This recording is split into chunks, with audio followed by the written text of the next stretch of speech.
with you for a while and kind of had a bit of an up and down start. Like, what have you been dealing with physically, and how do you feel now that you're back? Man, I don't really want to talk about what I've been dealing with physically, but what I can say is that it's great to be back.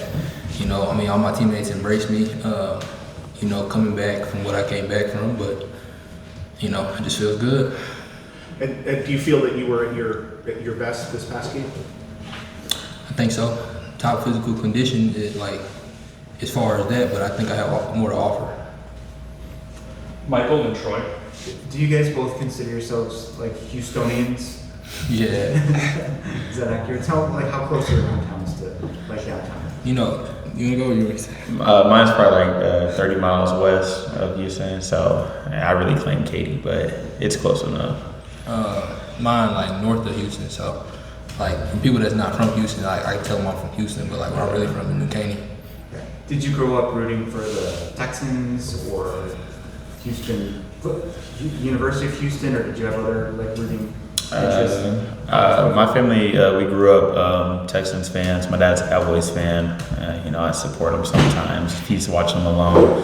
But yeah, we grew up Texas fans, University of Texas fans. But yeah. Yeah, I can say the same thing. I grew up a Texas fan, but only because the first player I ever met was Arian Foster. So Troy and Justin. So one of the things that Brennan talked about at the beginning of the season was wanting to see the team not have that snowball effect that we felt like you guys had last year. Just coming off of this loss, what have you seen? I know it's only one day of practice, but what have you seen from the guys out there that reflects not going into that same mindset? Yeah, I just feel like, we have a 24-hour rule, and, once that 24 hours was up, it was flush and everyone was ready to get back to work. And I think after Saturday game, there's no moral victory. So I think we were just so eager to, get back out there and go to work. And, we have that confidence instilled now that, we can play football and, let's have this confidence to go in next week and just, continue to do what we do. And that's just play Wildcat football. I think for mentally weak teams, it's easy to lose that hunger or the mindset that we need. But everybody on the team, we feel how close we is. So I think we still hungry, and I don't think this loss defines us as a team at all. Justin and Brian. So Ken, now that you're back and once he's getting healthier, and Ismail having impressive last few games, collectively, now that you guys are healthy, what do you guys think this rushing game can help? How can it help the offense? Like I said, at the beginning of the year, I think we a three-headed snake. You know what I mean? No way you can stop all three of us. You know what I mean? It's dangerous. And then how has the offense evolved through the first half of the season under Seth Biggie? What do you mean evolved? Just how have you guys progressed? At this point of the season, how do you feel about how things are going, and what are some of the things that you like about it? I guess one thing I can say about the offense evolving was more not really physically or conceptually or anything like that, but our mindset has become stronger throughout the year as we've been winning games, or as we've been getting coached under Daggy, we've started to adapt his mindset as a collective. So that's what I can say about us.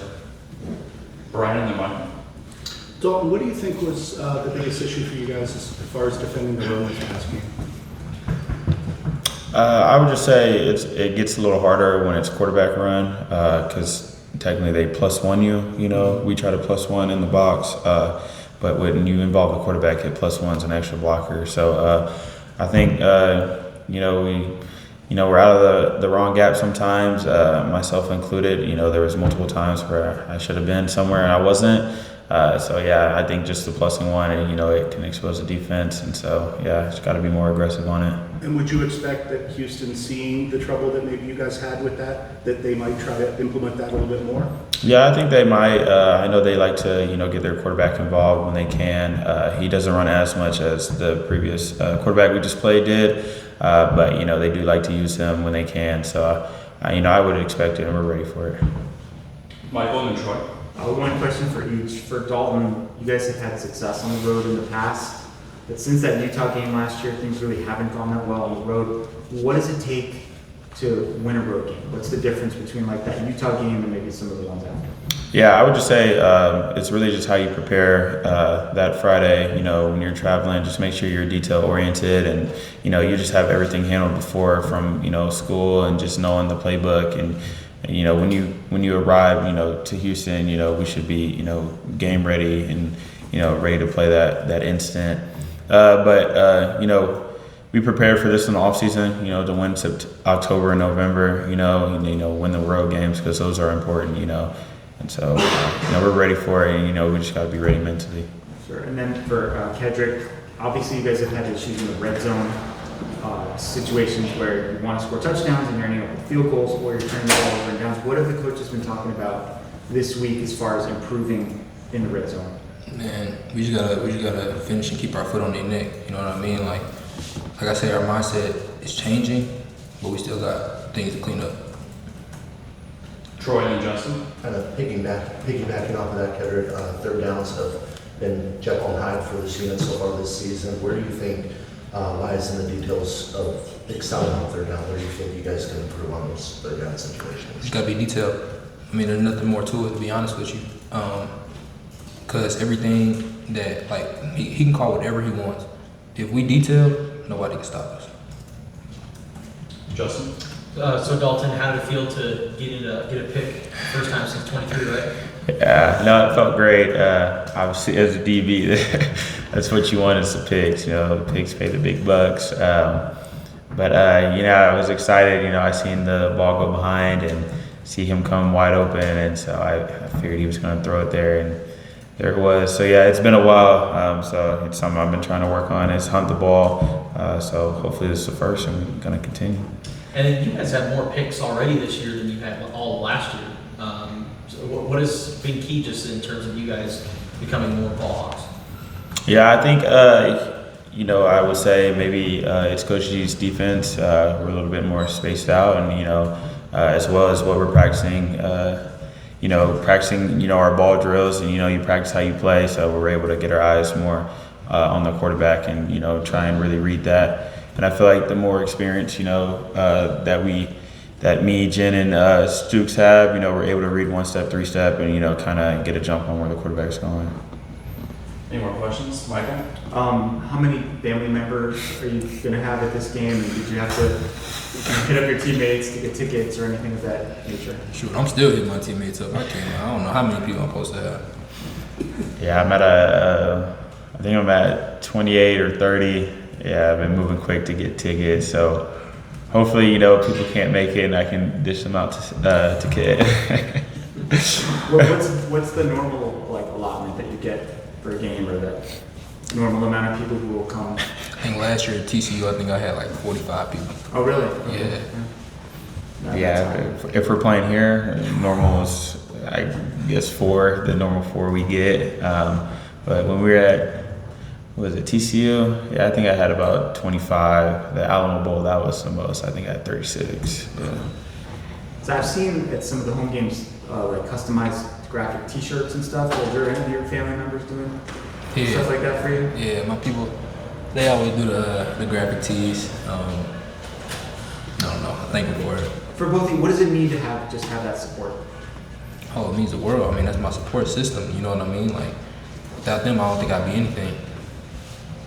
Yeah, I'd piggyback on that. It means everything to me, and especially, when it's, family members that aren't able to, see me play in person as much. And, I get to go home to Houston, and play in front of them. And, it just fuels me to, play better and, give them what they came to see and just, let them realize they're my motivation and really show that. Our last two will be Justin and Brian. So tell us about just Katy, Texas, and the football culture there. Katy, Texas football. I'd be trying to tell the guys in the locker room, but they never believe me. But when Friday comes around, you have mom and pop shops, and small town restaurants, closing early to go to a high school game. I think football really means something.